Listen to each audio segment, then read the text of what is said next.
Es un estilo conocido por todos, reconocible a primera vista.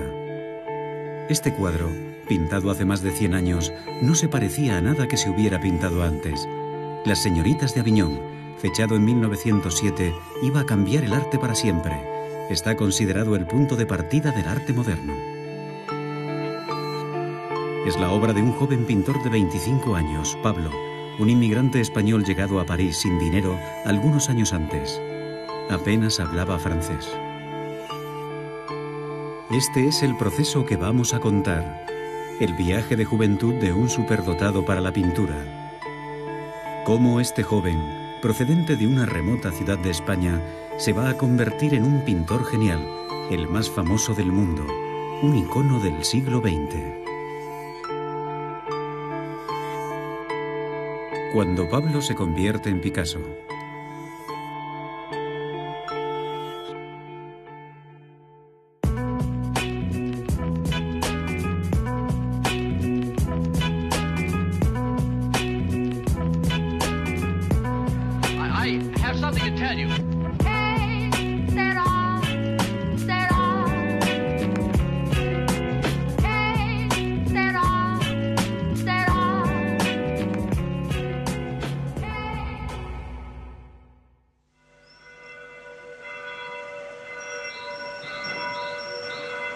Nace el 25 de octubre de 1881 y a los 10 días es bautizado siguiendo la tradición católica en la iglesia Santiago el Mayor de Málaga.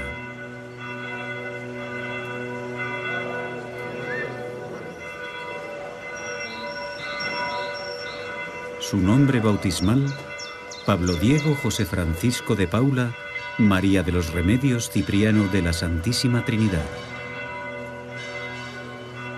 Más tarde sería conocido como Pablo Picasso. Es el primogénito de José Ruiz Blasco y María Picasso López. La familia Ruiz Picasso pertenece a la pequeña burguesía tradicional andaluza de Málaga. Una somnolienta ciudad de la soleada costa sur de España. Pablo creció en el corazón del casco antiguo, Plaza de la Merced, número 36, en el hermoso piso de la familia.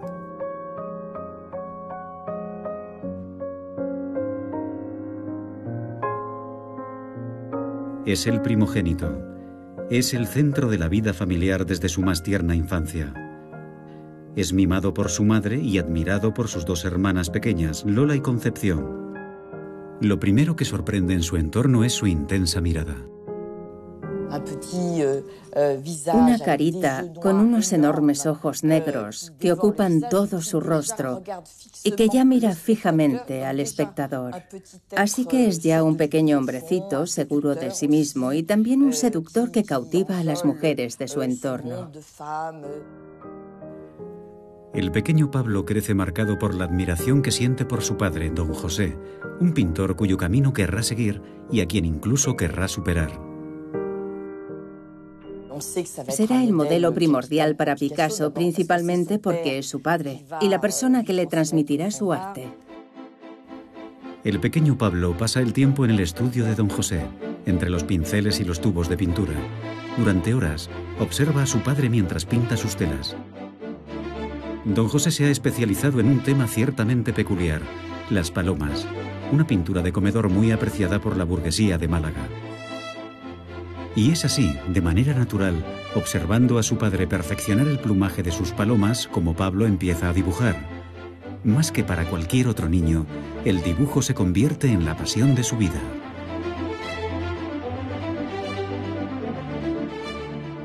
Enseguida lo vemos dibujando. Dibuja los recuerdos de la familia. Desde los 5 años, Pablo dibuja de forma compulsiva. Dibuja en cuanto puede, en cualquier parte, en todos los soportes, y acepta ir al colegio con una condición: que le dejen dibujar. Llena sus cuadernos de caricaturas y dibujos, como si quisiera transformar el mundo con sus dibujos. Dibuja todo lo que ve, a su familia, a la gente de la calle. Todo se convierte en arte en Picasso muy, muy deprisa. Siente una verdadera pulsión que le obliga a estar en ello todo el tiempo. Tiene ese impulso que... Tiene el fuego sagrado desde muy pronto. Tiene el talento y el fuego sagrado. Para impresionar a la gente, está siempre buscando nuevos desafíos. Dibuja un burro de un solo trazo comenzando por una pata, o un perro terminando por la cola. Si algo fascina su mirada, aunque no sepa qué es lo que va a hacer con ello, pero si ha penetrado en su retina, si es lo suficientemente intenso, Pablo se concentra en ello y el mundo exterior deja de existir, a menos que se lo recuerden. Es un niño superdotado y se ven perfectamente sus cualidades tempranas, su habilidad para dibujar, su gran virtuosismo, un trazo extremadamente rápido, un verdadero don, un don realmente extraordinario. Consciente de la habilidad de su hijo para el dibujo y convencido de que puede convertirse en un gran pintor, don José tomará a Pablo bajo su tutela y le enseñará la técnica del dibujo académico.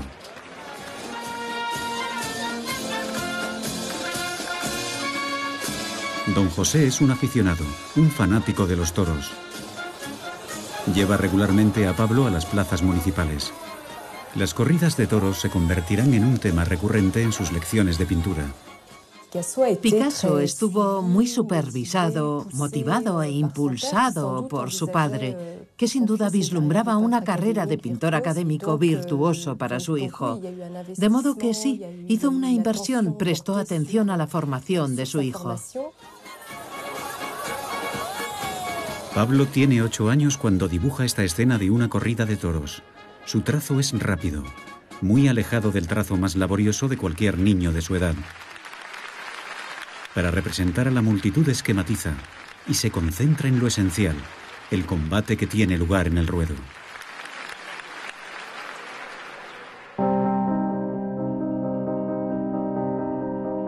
Unos meses más tarde, en el estudio de su padre, Pablo realiza su primera pintura al óleo. Tiene 8 años y medio. Un torero, evidentemente. Lo titula El pequeño picador amarillo. Su pincelada es todavía insegura, pero su mirada denota una precocidad sorprendente.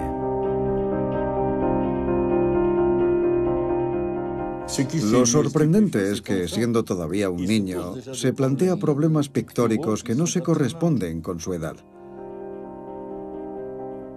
Basta con observar la estructura, los interrogantes en los rostros, etc. Ya de niño se plantea problemas en sus pinturas que ningún niño se plantearía. Un buen profesor. Y no sé si su padre reaccionaría así. Le diría: todavía tienes que trabajar, muchacho. Pero tienes el temperamento. Hay un pintor dentro de ti. Don José consideraba la técnica de su joven pupilo muy prometedora, pero se percató de que su precocidad no estaba solo en su técnica. Se dio cuenta de que Pablo tenía una percepción muy personal del mundo que le rodeaba. Pablo tiene 9 años. Todavía es un niño, pero a menudo sale solo a dar largos paseos por Málaga.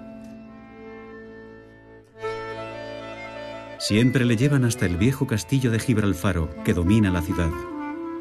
Aquí descubre un mundo muy alejado de la pequeña sociedad burguesa a la que pertenece, el mundo de los gitanos. Allí descubre el mundo de los gitanos, que le atrae y le interesa de inmediato. Yo creo que es la primera vez que ve otro mundo, un mundo, entre comillas, salvaje. Los gitanos son los pobres, los excluidos, los marginados que ve mendigar delante de la Catedral de Málaga.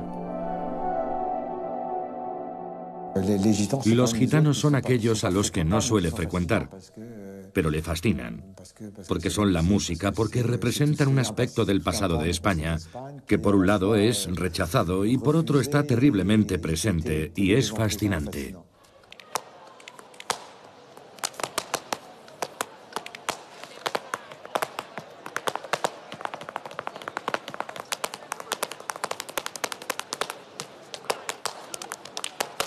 Es otro mundo, y lo veremos permanentemente en Picasso, en su vida.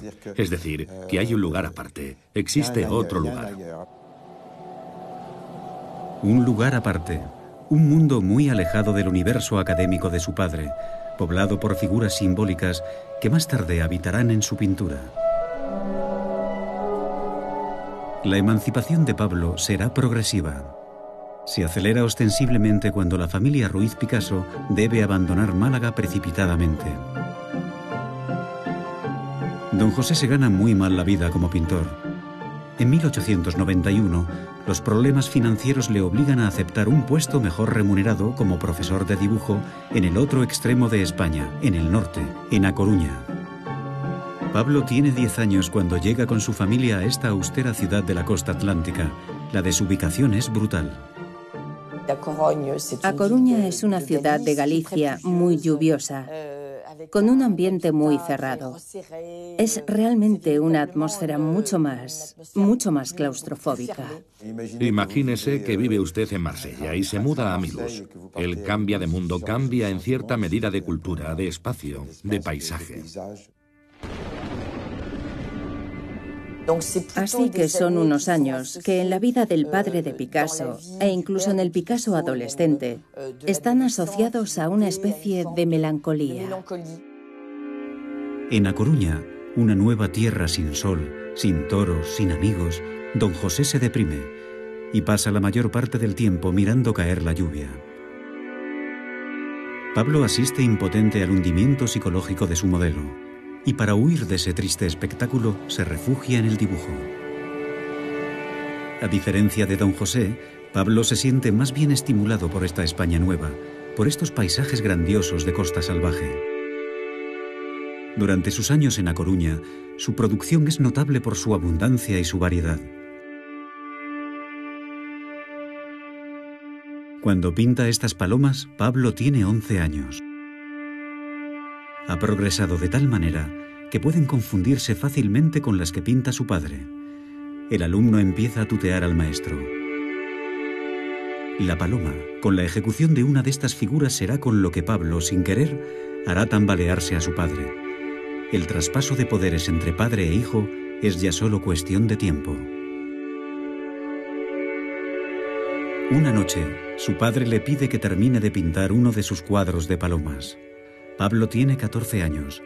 Como de costumbre, lo ejecuta con una rapidez increíble. Su mano no tiembla. Don José se queda estupefacto ante su indiscutible maestría. Se da cuenta de que su vida como pintor es un fracaso. Ahora sabe que jamás formará parte de los círculos artísticos importantes de España. Entonces, en un gesto solemne, le entrega a Pablo su paleta, sus pinturas y sus pinceles. Le traspasa en cierto sentido su pintura, y tal vez diciéndose a sí mismo que su hijo iba a conseguir lo que él no había logrado. Así que se produce ese traspaso, ya sea con el gesto de la entrega de una paleta, como diciendo, eres demasiado bueno, yo lo dejo, o simplemente diciéndole, adelante con todo, tienes 14 años y puedes dedicarte a la pintura. En un giro del destino, don José se recupera rápidamente. Por fin consigue el puesto que espera desde hace mucho tiempo, el de profesor de dibujo en la Llotja, la gran escuela de Bellas Artes de Barcelona. Animado por esta feliz noticia, ya solo tiene una preocupación: ayudar a su hijo a convertirse en un gran pintor académico, y hará todo lo posible por conseguirlo. En el mes de abril de 1895, la familia Ruiz Picasso se instala en Barcelona.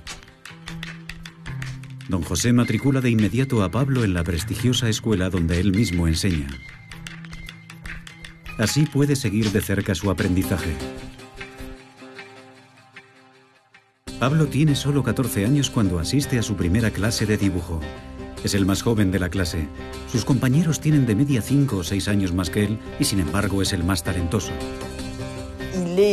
A pesar de su juventud, es él quien domina a todos los demás desde el primer momento y es respetado por ello.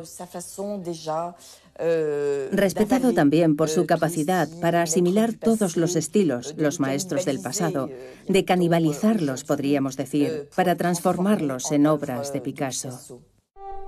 Sus progresos son tan fulgurantes que al final de su primer año ya no tiene nada que aprender en las clases de pintura. Su padre cree que no tiene tiempo que perder. Para darse a conocer, Pablo debe consagrarse al género noble de la pintura académica, la pintura de salón. Es necesario que haga un auténtico cuadro de salón, una escena, algo aparente, algo serio, y necesita encontrar un tema.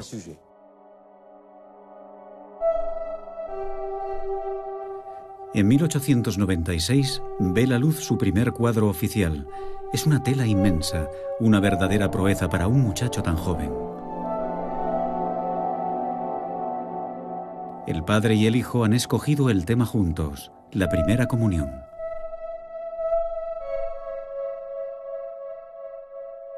Pablo acaba de cumplir 15 años cuando firma su primera obra, Pablo Ruiz Picasso, los apellidos de su padre y de su madre. Reconocemos al padre con su barba rojiza, su aire austero, melancólico, introvertido. En todas sus primeras grandes composiciones está presente. También en los dibujos del joven Picasso. La figura del padre ha pasado de ser pintor a ser modelo de su propio hijo. Es una situación freudiana de alguna manera y un tanto ambigua. En cualquier caso, el modelo encuentra a su gusto este primer intento de pintura de salón. En julio de 1896, Pablo se convierte en un héroe en Málaga.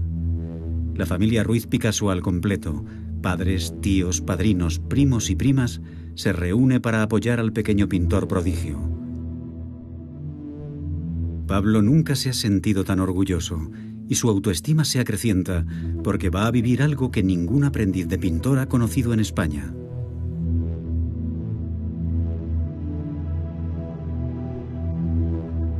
En 1897, para recompensar la extraordinaria calidad de sus trabajos académicos, recibe con solo 15 años una medalla de honor en la Exposición Nacional de Bellas Artes. Fue una hazaña porque un chaval de 15 años jamás había expuesto en ese tipo de certámenes, con ese tipo de pintura. Y lo más asombroso es que fue reconocido por los demás artistas. Los pintores académicos españoles reconocen a Pablo como uno de los suyos. Ha alcanzado un nivel que a ellos les ha costado 30 años lograr. Es un prodigio de los que solo nace uno cada siglo. Para don José, la carrera de su hijo está ya asegurada. Lo sabe hacer todo en dibujo y en pintura. Puede hacer la gran pintura religiosa. Puede hacer grandes retratos. ¿Y por qué no pintar al rey y convertirse en su Velázquez o en su Goya? Y tener posteriormente colgados sus cuadros en el Prado. Ser el pintor de la corte. Él tiene ese talento. Pero don José está lejos de imaginar que su hijo ha pasado ya la página de la pintura académica. Con 16 años y ante la incomprensión general, Pablo abandona la senda que le ha trazado su padre para seguir su propio camino. Para un joven artista con talento, pero al mismo tiempo curioso e inteligente, parecía evidente que no iba a quedarse y a anclarse en el academicismo. Se marcha para establecer un poco de distancia con su padre, cuya influencia debe pesarle demasiado al ser un artista que necesita encontrar su propio camino. Tiene una técnica académica que ningún otro posee, y lo que ha decidido precisamente es desaprender. Y en mi opinión, eso es precisamente lo interesante de Picasso, que siempre hace ese doble movimiento, aprendizaje y desaprendizaje. Pablo, todavía adolescente, abandona el aprendizaje académico. Quiere encontrar otro estilo. Un gran artista se está gestando. Pablo tiene 18 años. Vive en Barcelona, ahora liberado de la tutela paternal pero sin dinero, ya que don José le ha retirado su asignación. Alterna con un grupo de amigos, antiguos estudiantes de Bellas Artes como él. Entre ellos, Carlas Casagemas. Es la figura romántica del grupo, su mejor amigo. Los jóvenes artistas son rebeldes. Deben renunciar a todo aquello que han aprendido y a todo lo que son esencialmente, a los valores familiares y a su educación artística. Junto a sus amigos, Pablo busca un nuevo camino para su pintura. Él es un explorador, alguien que intenta inventar un nuevo lenguaje, que siente curiosidad por todo y que ve lo que ocurre a su alrededor. Está inmerso en la vida bohemia de Barcelona, que en aquella época era apodada la Ciudad de las Maravillas, por su efervescencia de fin de siglo, por su cultura modernista. Barcelona, a finales del siglo XIX, es una ciudad en plena evolución intelectual y artística. Por la noche, la pequeña pandilla realiza interminables recorridos por el trepidante barrio chino, visitando los bares de moda, pero también los burdeles de la calle de Aviñón. Don José se siente apesadumbrado por el comportamiento de Pablo. Decía, mi hijo tiene el talento para hacer una buena carrera como pintor. Puede convertirse en el gran artista clásico de su generación. Y va a desperdiciar su vida sin tener un duro en la bohemia de Barcelona, donde hay algunos pintores simpáticos e interesantes, pero que andan a dos velas. En realidad, con sus nuevos amigos, Pablo está abriendo los ojos a su época y a la modernidad. La divertida pandilla suele terminar sus recorridos nocturnos en el cabaret Los Cuatro Gatos, el lugar de encuentro de la vanguardia artística barcelonesa.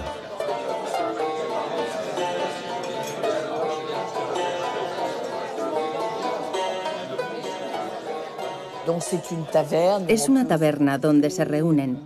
Allí comen y beben por unos cuantos céntimos. Y es también una especie de círculo intelectual donde se intercambian ideas. Aquí, Pablo encuentra un mundo de artistas de vanguardia, como el dibujante Riccardo Piso, quien le dibuja rodeado de sus amigos.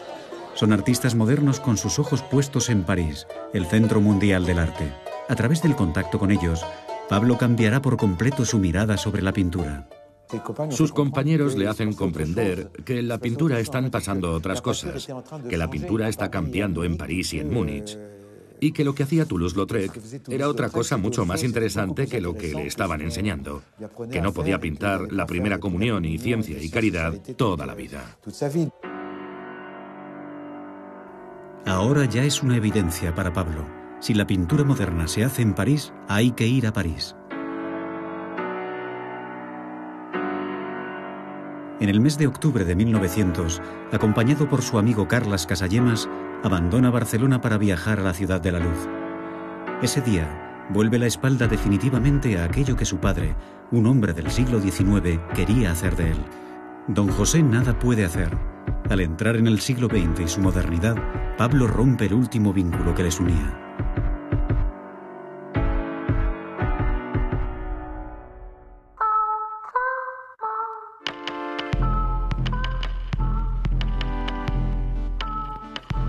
Pablo Ruiz Picasso llega a París el día que cumple 19 años. El ambiente que descubre en la capital francesa es absolutamente indescriptible. La Ciudad de la Luz está invadida por 50 millones de visitantes venidos de todo el mundo. París es una locura. Se está celebrando la Exposición Universal de 1900 y es algo difícil de imaginar hoy en día porque todo París fue reconstruido. A lo largo del Sena se ha instalado una cinta transportadora por la que se desplazan los turistas. Sus riberas han sido remodeladas con centenares de pabellones con los colores de cada país. Acaba de inaugurarse la primera línea de metro. Era como un parque de atracciones gigante. Cuando Picasso llega a la ciudad se queda alucinado. Pablo y su amigo Casagemas quedan deslumbrados. Aunque en España es un pintor reconocido, en la capital de las artes es un perfecto desconocido. No habla una sola palabra de francés y le costará mucho trabajo aprenderlo, pero no se siente intimidado, ya que ha venido aquí a empaparse de la pintura de los maestros franceses de los que tanto ha oído hablar en Barcelona. Cuando eres artista y llegas a París a finales del siglo XIX o a principios del siglo XX, es para triunfar, para ser reconocido, y porque es verdaderamente el núcleo donde se está haciendo lo mejor. Una de las grandes atracciones de esta exposición universal es el Gran Palacio. Inaugurado para la ocasión, alberga una gran exposición que repasa 100 años de arte francés. Y todos los grandes maestros están allí. Rodin, Toulouse-Lautrec, Cézanne, Renoir, Van Gogh. Se siente abrumado al contemplar esta exposición de vivos colores. Son obras maestras que él solo había visto en pobres reproducciones en blanco y negro. Aunque venera a todos estos artistas, ya solo tiene una idea en mente: medirse con ellos.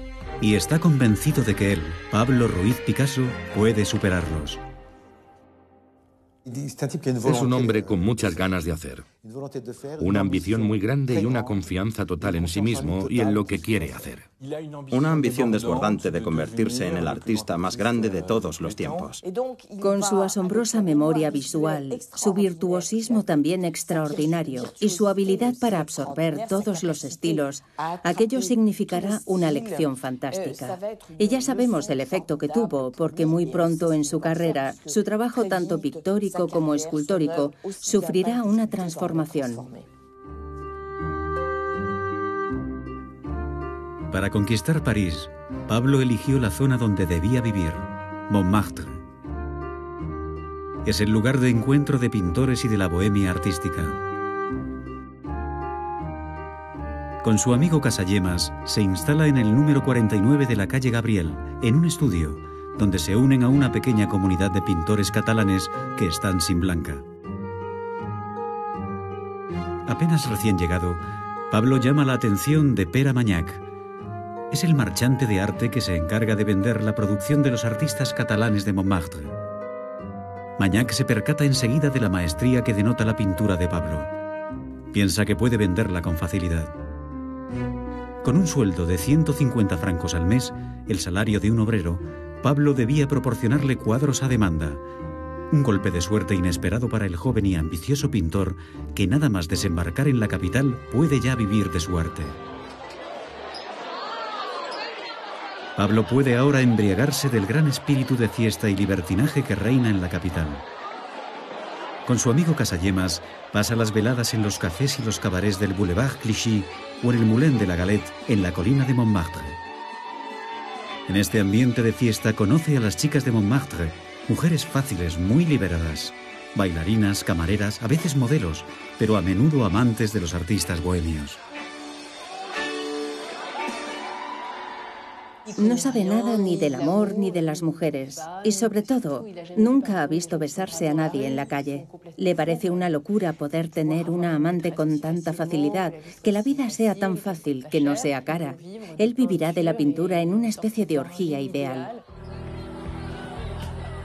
Pablo y Casagemas no tienen aún 20 años cuando se lanzan precipitadamente, sin evaluar los riesgos, a esta vida de placeres donde todo parece posible. Casagemas da rienda suelta a una pasión violenta por la bella Germaine Gargallo. Se trata de una lavandera que además posa para los pintores del barrio. El joven artista romántico dibuja amorosamente a la musa que ocupa todos sus pensamientos, pero la joven pareja se desgarra. Las peleas se convierten en un acontecimiento cotidiano y Pablo ve cómo su amigo se hunde gradualmente en la bebida. Casagemas tenía con las mujeres una relación muy difícil y complicada, siempre a flor de piel. No podía mantener relaciones sexuales con esa mujer, así que ella lo despreciaba profundamente y él, avergonzado, no hablaba de ello con nadie. Casagemas no se da cuenta, pero Germaine se siente atraída irresistiblemente por Pablo. Es un seductor que goza de una cierta autonomía y que tiene una relación más bien dominante con las mujeres. Es Germaine la que se acerca a Picasso. De modo que hay una cierta infidelidad por parte de Germaine, pero también por parte de Picasso hacia su amigo.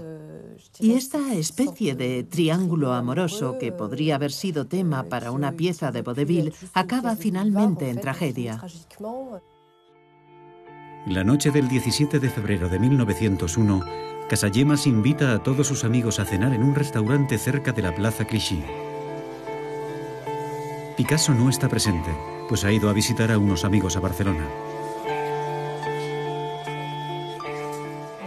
De repente saca una pistola del bolsillo y dice: como Germaine no me quiere, mi vida no vale nada. En ese momento, Casayema se levanta de la mesa y se dispara un tiro en la cabeza delante de Germaine y de todos los presentes. Pablo se entera de la noticia a su regreso. Curiosamente, no se muestra especialmente afectado. Al mismo tiempo, Pere Armagnac, su marchante y amigo, le anuncia una increíble noticia. Acaba de conseguirle una exposición con Ambroise Vollard, el célebre galerista de Renoir y Cézanne. Pablo no está preparado para un evento de tal importancia, así que se lanza a tumba abierta a trabajar. En solo un mes entregará alrededor de 60 lienzos. Tenemos la mayoría de esos lienzos fuertemente inspirados en Toulouse-Lautrec, que no tienen una gran originalidad y que Pablo realiza casi en serie. El 25 de junio de 1901, la Galería Ambroise Vollard, situada en la calle Laffitte, en el distrito 9 de París, celebra la primera exposición de Pablo Picasso, un joven artista español de 19 años aún desconocido para el público. El autorretrato del joven pintor recibe orgulloso a los visitantes. La pintura de Pablo ha cambiado por completo. Se ha convertido en un arte luminoso, deslumbrante en su factura y con múltiples influencias. Toulouse-Lautrec, pero también Van Gogh. El autorretrato se titula Moi Picasso, Yo Picasso. Ese día, Ruiz, el apellido de su padre, desaparece para siempre de sus cuadros. A partir de ahora, Picasso será su nombre artístico. Firma Picasso, el apellido de su madre, y es al mismo tiempo una evasión. La conciencia de su propia personalidad. Yo Picasso. Dice mucho sobre una suerte de ego triunfante. Se dirige hacia nosotros, hacia el espectador, en una postura desafiante, como diciendo: yo, Picasso, sé lo bueno que soy. Es un puñetazo en toda regla. Es un puñetazo a través de la pintura. La exposición constituye un éxito y será objeto de algunos artículos de prensa muy elogiosos en los que Pablo recibe el apelativo de El Pequeño Goya. El joven pintor se siente orgulloso de su entrada triunfal en la escena parisiense y posa altivo en esta fotografía, ataviado con terno de terciopelo y corbatón, rodeado de su pequeña corte. Nunca se ha mostrado tan triunfante y seguro de sí mismo, y sin embargo, esa máscara caerá muy pronto.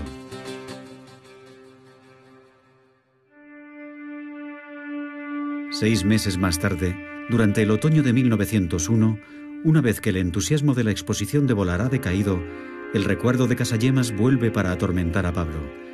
La imagen de su amigo muerto le persigue y adquiere una dimensión que roza lo obsesivo. De repente, la imagen de su amigo muerto resurge y comienza a pintarlo. Pablo acaba de cumplir 20 años. Pinta a su amigo en su lecho de muerte, con el impacto de la bala en la sien. Se trata, sin duda, de una de las obras más personales e inclasificables. Pablo Picasso guardará para sí la pintura y no revelará su existencia hasta 50 años después.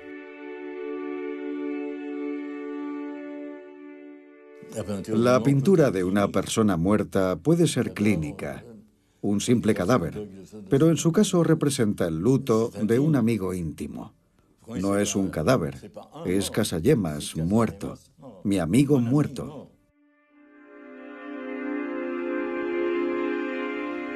Pablo se siente carcomido por la culpa y rompe definitivamente con Germaine.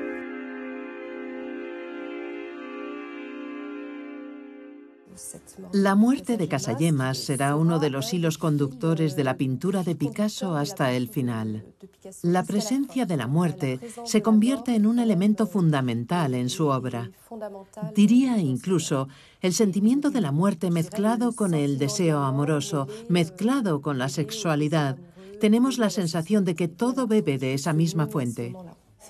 Es entonces cuando se produce una verdadera ruptura. Picasso tiene 20 años justos y decide abandonar la pintura fácil y empieza a realizar una pintura atormentada por la muerte.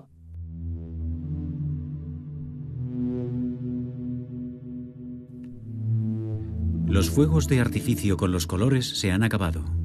La pintura de Pablo se vuelve azul, solo azul.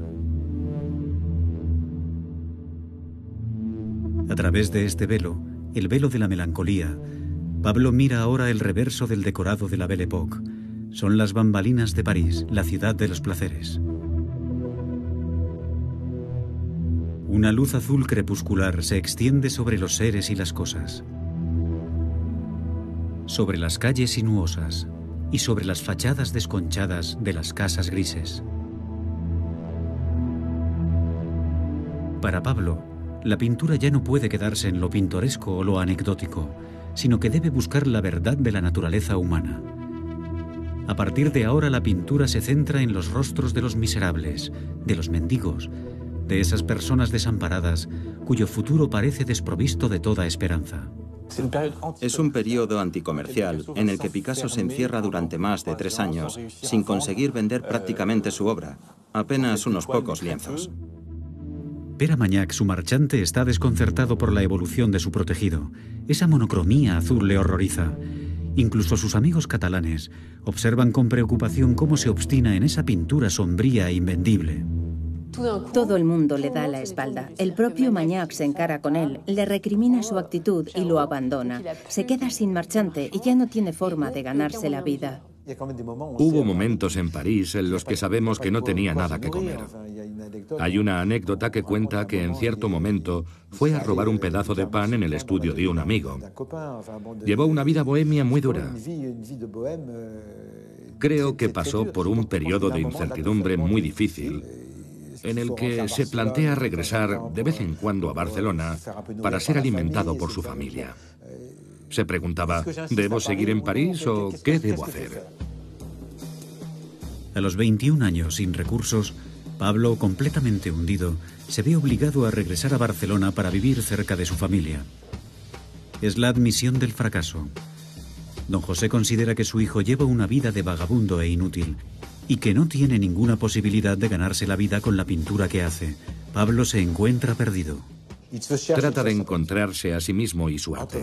Entre los 20 y los 24 es algo normal. Muchos artistas, incluso los grandes, todavía lo hacen entre los 40 y los 45. También hay una cierta ingenuidad del niño que ha crecido demasiado rápido. Pablo reflexiona sobre su propio ser, sobre el sentido de su existencia. Y es, una vez más, en una gran pintura donde encontrará la respuesta a sus preguntas. En 1903, en un pequeño estudio que alquila en Barcelona, Pablo pinta La vida. Tiene 22 años. En esta composición alegórica y muy moral, Pablo regresa a la tragedia que tanto le ha conmocionado. Sitúa a Germain en brazos de Casagemas y frente a ellos representa al niño que podrían haber tenido juntos. Es una especie de transfiguración de lo que podría haber sido, es decir, la proyección de una pareja con un hijo.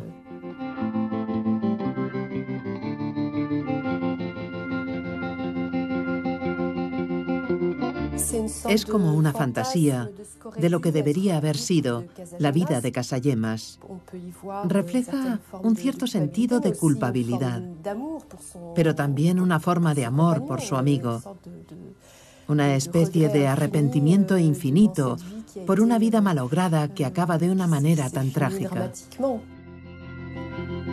Al concluir esta composición, Pablo cierra el capítulo más oscuro de su vida. Ahora ya puede dejar atrás sus años de fracaso y relanzar su carrera. Quiere demostrar a todos de lo que es capaz. Así que en abril de 1904 se reinstala definitivamente en París. Tiene 22 años. En solo 3 años, revolucionará la pintura al realizar una obra que lo convertirá en el artista más importante de su generación. La revolución de Picasso ya puede iniciarse.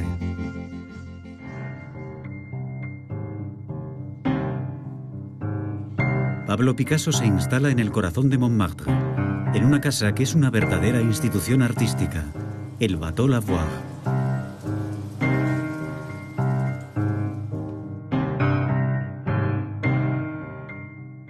El Bateau Lavoir era una antigua fábrica de pianos que se parecía a esos barcos de fondo plano donde las lavanderas lavaban la ropa. Construido con tablas de madera, hacía un frío gélido en invierno y un calor insoportable en verano. Pero no costaba casi nada. Pablo Picasso se instala en uno de los talleres de este destartalado edificio. Convive con otros 15 artistas, la mayoría catalanes, que como él tratan de hacerse un nombre. Paradójicamente, es en este ambiente de pobreza y miseria donde vivirá el periodo más feliz y fecundo de su juventud. Aquí un día cruza su mirada con una mujer. Se llama Fernand Olivier, es modelo profesional y tiene como él 22 años. Desde el primer momento que posa su mirada sobre Fernand, se enamora perdidamente y va a comenzar una incansable persecución que será coronada por el éxito un día tormentoso. Esa noche, Fernand corre a toda prisa para refugiarse en el Bateau Lavoir. Pablo está allí, esperándola al otro lado de la puerta. Está completamente empapada y él le ofrece visitar su estudio y una vez allí se queda atónita. Fernand está acostumbrada a los estudios de artistas, pero nunca ha visto uno semejante al de Pablo. Era un desastre, un auténtico vertedero. Había una estufa, lienzos tirados por todas partes en el suelo. A un lado del estudio hay carbón completamente fosilizado, formando una especie de montón. Hay cigarrillos por el suelo, trozos de periódico, latas de sardinas, es decir, un ambiente muy poco limpio. En este caos increíble, Fernand pasará varios años con Pablo. Junto a ella, su pintura se transforma y los colores cálidos regresan a sus lienzos. Alrededor de la joven pareja bohemia se forma un círculo de amigos. Entre ellos, el poeta Mas Jacob, uno de los personajes de Montmartre. Enseña francés a Pablo, haciéndole leer la poesía de Paul Verlaine. El poeta y crítico de arte Guillaume Apollinaire, apoyo infatigable de Picasso, también le visita con frecuencia en su estudio. Había al mismo tiempo un caudal de amistad y un caudal artístico. Era un caldo de cultivo fantástico. La fuerza de todos ellos es que son conscientes de que son grandes genios. Saben que van a revolucionar el mundo. Eso les permite aceptar la miseria cotidiana en la que viven.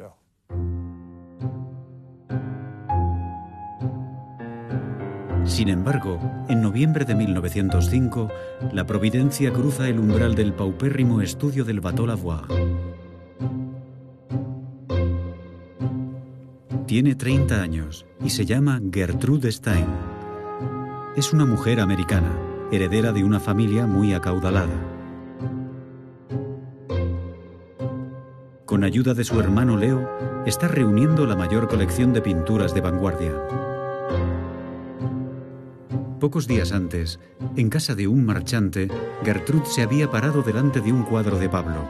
Seducida, esta mujer perteneciente a la alta burguesía se presenta en el edificio del Bateau Lavoir sin previo aviso para comprar una decena de sus pinturas por una suma de 800 francos, una pequeña fortuna para Pablo. El encuentro con los Stein cambia completamente la vida material de Picasso. Después de conocerlos, no volverá a tener problemas financieros. Pablo se siente atraído irremisiblemente por la fuerza que desprende este personaje tan fuera de lo común que acaba de entrar en su vida. Es una mujer voluminosa, de orientación homosexual, condición que no oculta. Llevaba sandalias de hombre y era bastante imponente. Pablo, guiado por su ambición, sabe que se encuentra en presencia de la persona que puede cambiar su vida. Es una oportunidad que no puede dejar pasar. Se ofrece a pintar el retrato de Gertrude Stein y ella acepta. Todos los días, Gertrude Stein abandona su elegante barrio y cruza París para posar en el Bateau Lavoir.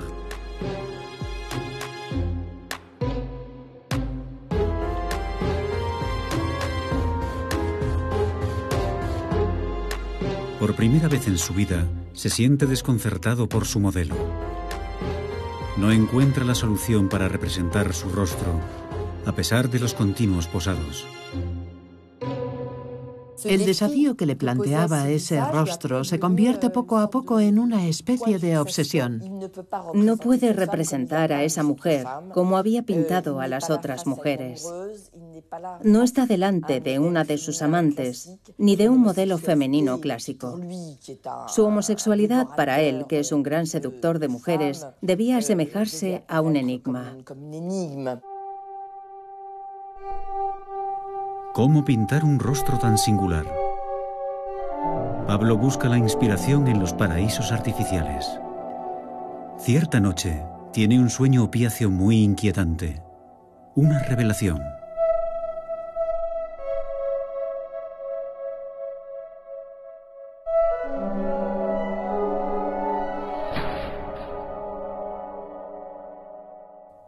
Picasso exclama: «Estoy acabado, la fotografía ha sido inventada». Pero ese hecho marca precisamente el comienzo de una profunda reflexión que se hacen todos los artistas contemporáneos de la época. La fotografía pinta el detalle, de modo que el artista ya no necesita pintar ni el detalle ni lo que es más importante, el instante. El naturalismo no podía expresar la inteligencia y la agudeza de la expresión del rostro de Gertrude Stein. Así que necesitaba inventar una nueva forma de pintar. Y esa conciencia será el germen de la modernidad. Hay que ver las cosas de otra forma. Pablo tiene 24 años cuando toma la decisión de empezar de cero, de refundar su pintura. El 11 de mayo de 1906 deja el retrato de Gertrude Stein inacabado y parte con Fernand hacia España. La lleva a Gósol, un pequeño pueblo perdido en las montañas del interior catalán, un lugar que un amigo le ha recomendado. Y es aquí, en medio de este entorno natural crudo, en este mundo rural arcaico, donde Pablo encuentra una nueva fuente de inspiración para relanzar su pintura. Realiza largas caminatas en soledad por este árido paisaje. La tierra, que aflora pedregosa a la superficie, es de color ocre. Este ocre va a ocupar un lugar permanente en su paleta de colores. Se comunica con la gente y se siente bien. Se siente a gusto con los campesinos y con los leñadores. Son personas muy físicas, muy reales en medio de la naturaleza. Pero es una naturaleza profunda, ancestral, que está conectada con la historia, con lo arcaico y lo mitológico. Pablo hace su mayor descubrimiento en la iglesia de Gósol. Al entrar, se fija en una pequeña estatuilla romana del siglo XII, situada a la izquierda, en una hornacina. Es una virgen con el niño, la Virgen de Gósol. Pablo se queda conmocionado por la pureza de su rostro y sobre todo por el magnetismo de su mirada vacía, como fijada en una eternidad. Ahora sabe que ha encontrado lo que buscaba. En el otoño de 1906, ya de regreso en el Bateau Lavoir, termina su pintura, el retrato de Gertrude Stein. Bajo sus pinceladas, el rostro de Gertrude adquiere una apariencia geométrica. Ha sido reducido a un esbozo desnudo, el de una máscara casi impersonal, con una mirada ausente, exenta de emoción. Pablo le enseña su retrato a Gertrude Stein.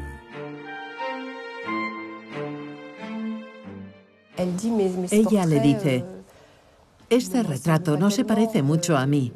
Está contenta, pero considera que se trata de una representación algo distanciada de su rostro. Picasso le responde: «Terminarás pareciéndote a este cuadro». Era una forma de decirle: si logras tu misión de convertirte en la alta sacerdotisa del arte moderno, acabarás pareciéndote a este cuadro. Y fue una apreciación absolutamente justa. El retrato de Gertrude Stein se ha convertido en la efigie eterna de la escritora. Al pintar este icono, Pablo Picasso ha inventado una nueva manera de plasmar el retrato del siglo XX, con un realismo muy próximo a la fotografía. Gertrude Stein lo comprende de inmediato y cuelga el retrato en la pared de su salón, como una pieza prominente de su colección. Pablo Picasso tiene 25 años y se codea ahora con los grandes maestros de la pintura, Renoir, Degas, Manet, Cézanne y también un tal Henri Matisse. Gracias a esta colección única, el Salón de los Stein se convierte en el lugar más en boga de París. Todos los sábados por la noche recibía a artistas y escritores por recomendación. Así que solo tenías que estar recomendado por alguien para ser presentado en el salón de la calle Fleurus.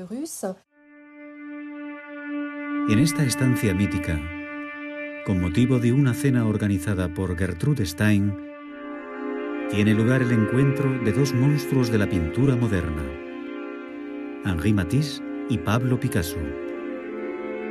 Es la confrontación entre dos concepciones de la pintura radicalmente distintas. A partir del momento en el que tiene lugar el encuentro entre Picasso y Matisse, se produce un choque de trenes entre dos gigantes que durará medio siglo. Matisse es la estrella de la velada. Leo, el hermano de Gertrude, acaba de adquirir su última obra maestra, La alegría de vivir. El lienzo es el centro de todos los debates del mundillo artístico. El veterano pintor, al que los comensales llaman querido maestro, le repasa la lección al joven Picasso. Podemos imaginarnos la escena. Matisse es un hombre mayor que Picasso y maneja el lenguaje con mucha destreza. Es un pensador, un intelectual de la pintura, y junto a Leo Stein abruman a Picasso con sus conocimientos sobre la teoría de la pintura. El cuadro revolucionó el arte, pero Picasso dijo: la gente piensa que Matisse es el primero de los pintores modernos, pero Matisse es el último de los pintores clásicos. En otras palabras, el primero de los modernos soy yo. Picasso se niega a recibir lecciones delante de todo el mundo. Ataca frontalmente a Matisse y le lanza un desafío. Es entonces cuando afirma: pues bien, yo considero que la pintura es lo opuesto a lo que hace Matisse, y lo voy a demostrar pintando el burdel. Y entonces una americana pregunta: ¿qué es un burdel? Bueno, es una casa de putas. Provocador, Pablo quiere desafiar a Matisse con una pintura que sea una ruptura total, tanto por el tema como por su ejecución. Pretende demostrar que es el más creativo y moderno de los dos. Para su obra revolucionaria, Picasso se inspira en algo que acaba de descubrir en el Museo del Trocadero, en una exposición de máscaras y esculturas africanas. Picasso se ha sentido profundamente impresionado por sus poderes mágicos, por los sentimientos intensos y ancestrales que le han hecho sentir, y se siente abrumado por su simplicidad formal y su aspecto geométrico. Se encierra en su estudio durante meses para producir su obra monumental que aplastará la alegría de vivir de Matisse. Dedica a ella toda su energía, prohibiendo a todo el mundo la entrada en su estudio. Y he aquí la obra, El Burdel de Avignon, en recuerdo de sus años de libertinaje. Esta pintura, que posteriormente será rebautizada como Las Señoritas de Avignon, se considera hoy como el punto de partida del arte moderno.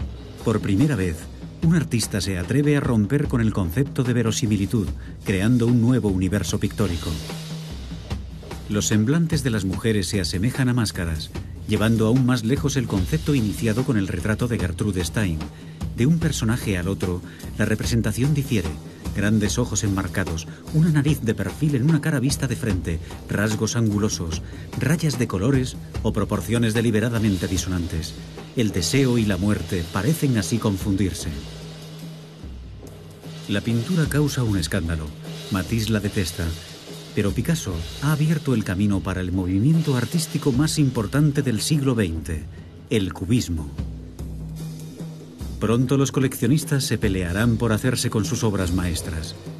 Su padre muere unos años más tarde, en 1913, justo antes de que su hijo haga fortuna con sus pinceles y se convierta en el artista más famoso del siglo XX.